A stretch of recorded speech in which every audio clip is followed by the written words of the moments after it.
Welcome to Mind Nudge Finance. You ever feel like you're just constantly waiting for that next paycheck, just hoping it covers everything?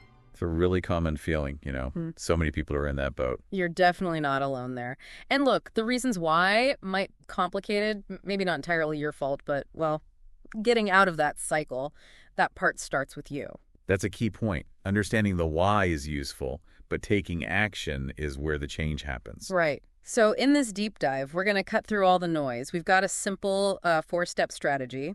It's about stopping being broke, basically, building some breathing room. Getting ahead of it. Yeah, getting ahead financially, even if your income feels tight right now. And it's interesting, this feeling isn't just limited to low incomes. People across the board feel this pressure. It really points to needing better systems, maybe. Absolutely. And this isn't about, complex finance stuff or get-rich-quick things. I've personally been there, staring at the bank balance, just hoping. It's not a fun place. That anxiety is real, very real. But I also know, firsthand, that you can take control. So we'll walk you through a pretty straightforward system. Practical steps, a bit of a mindset shift. The mindset's a big piece of it. And hey, if this sounds helpful, if it resonates, do us a solid, hit that like button, maybe subscribe. We share this kind of stuff weekly. Taking these proactive steps, the ones we'll talk about, that's really the antidote to that financial stress. Okay, let's dive in. Step 1. It sounds almost too basic, maybe, but honestly, it's the foundation for everything else. You have got to track every dollar you spend. You really do. It's kind of amazing how much people underestimate the small day-to-day spending.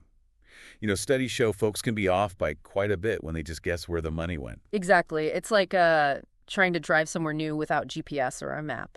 You might kind of know the direction, but you'll waste time, gas. Make wrong turns. Yeah. Tracking is your financial map. And you don't need fancy software, not to start anyway. Excel works fine. An app like YME or Mint, great. Even just a notebook. Whatever works for you. The key is just doing it consistently. Yeah. And being honest, right? Seeing where it really goes. Yeah, and don't feel like you have to track everything perfectly forever from day one. Sometimes people get overwhelmed.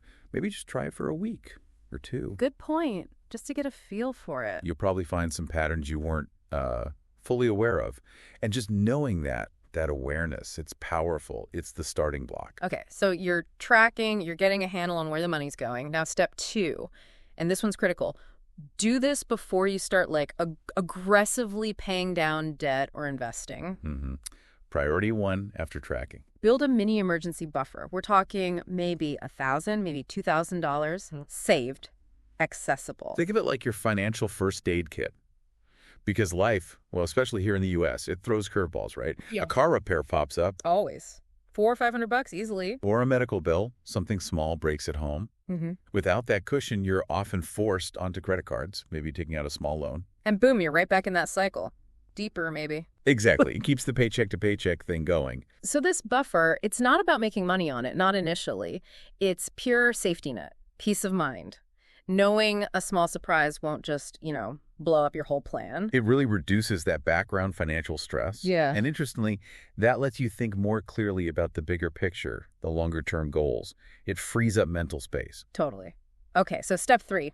You're tracking. You've got that small buffer saved up. Now it's time to look hard at your expenses. Prioritize the high-impact ones. And that means, distinguishing needs from wants. And this needs some real honesty with yourself.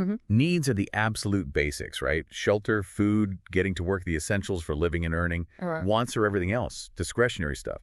That daily latte, maybe 3 streaming services you barely watch, those impulse buys online. Yeah, and here's where people sometimes get a bit stuck. They focus only on cutting the small things. Okay, saving $5 a day on coffee is what, $1,500 a year? Not bad. It adds up, sure. But if you've got, say, a massive car payment eating up a huge chunk of your income every month, cutting Netflix isn't going to move the needle nearly as much. That's the leverage point. Examining those big recurring bills, housing, transportation, major debts. Could you refinance? Downsize the car? Find a cheaper way to commute? Right. So the question for you listening is, which expenses, if you reduce them or even cut them out, would free up the most cash each month? Where's your biggest bang for the buck? Identifying those high-impact areas, that's where you can make really significant progress faster. Okay. Step 4. You've tracked. You've got the buffer.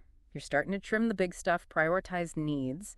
Now, what do you do with any extra money you free up?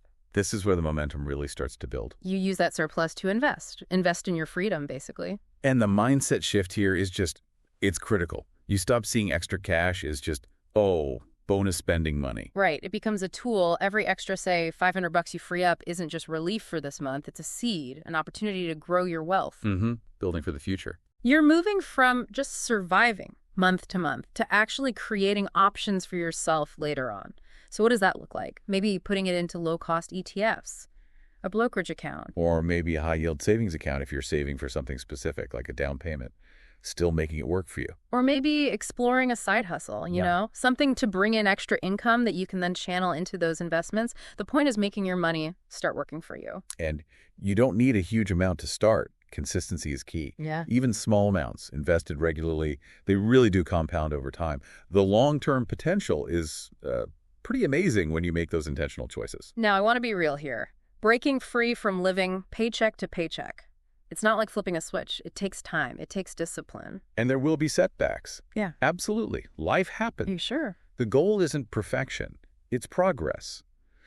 Building habits that stick. If you slip up, okay, learn from it. Get back on track. Yeah. Don't let it derail you completely. But it is so achievable. Seriously. Lots of people, regular people here in the U.S., all kinds of incomes, they've done this. They've used these kinds of fundamental steps to take control. It really does often start with that first step we talked about. Tracking. Yeah. Yeah. Just seeing where it's going.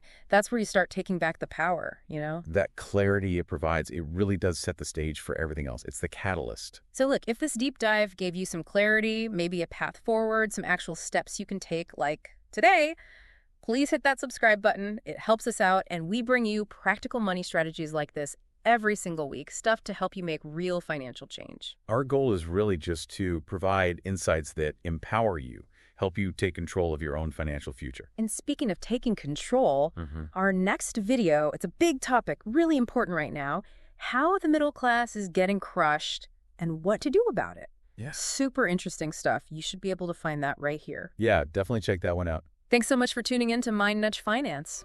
We hope this was valuable and maybe encourages you to take that first step towards feeling a bit more secure financially.